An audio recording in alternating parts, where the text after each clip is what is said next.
Thank you. For the record, Darryl Perry, CEO of Liberty Lobby LLC, and I oppose SB3. If you look on line 1, it attempts to define the term temporary purpose.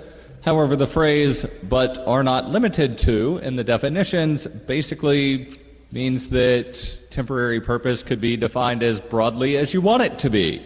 The bill also regularly uses the term reside and derivations thereof, as in "I reside at this address," or residency at an institution of higher learning.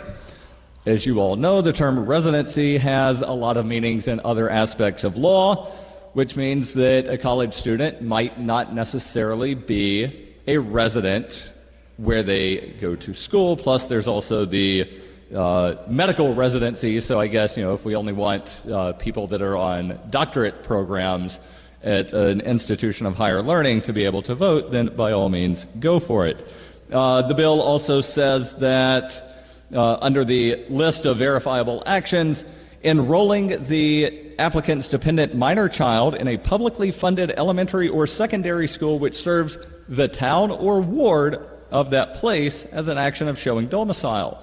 Well, as you may or may not know, there are a lot of towns that don't have a secondary or elementary school in the town. In fact, according to the Granite Institute, there are a total of 83 districts that do not have the full range of schools in that town.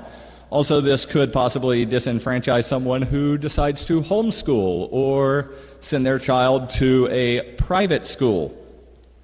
Further, the bill allows someone who is homeless to provide proof of domicile only by showing proof that they receive mail at a homeless shelter. Meaning, if you are homeless and have a P.O. box or use a private mailbox, sorry, that's not good enough. This bill could also disenfranchise voters who seek to protect their privacy.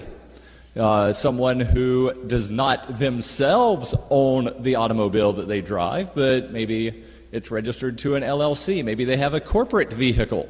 They would not be able to use that as proof under, I believe it's, I lost the place here, but one of the things is showing the vehicle registration.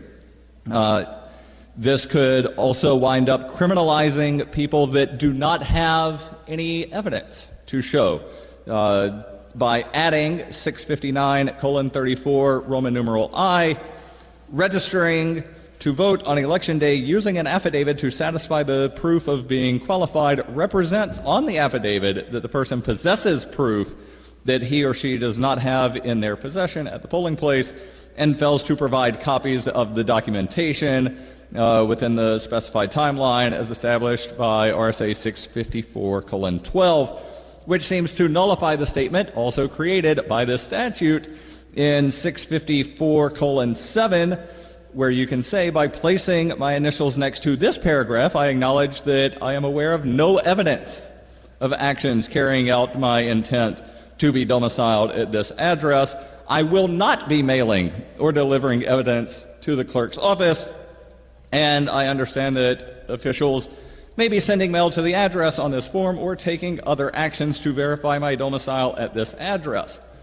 But if you go back and look at the expanded definition of wrongful voting, there's no allowance for filling out that line saying, I don't have documentation.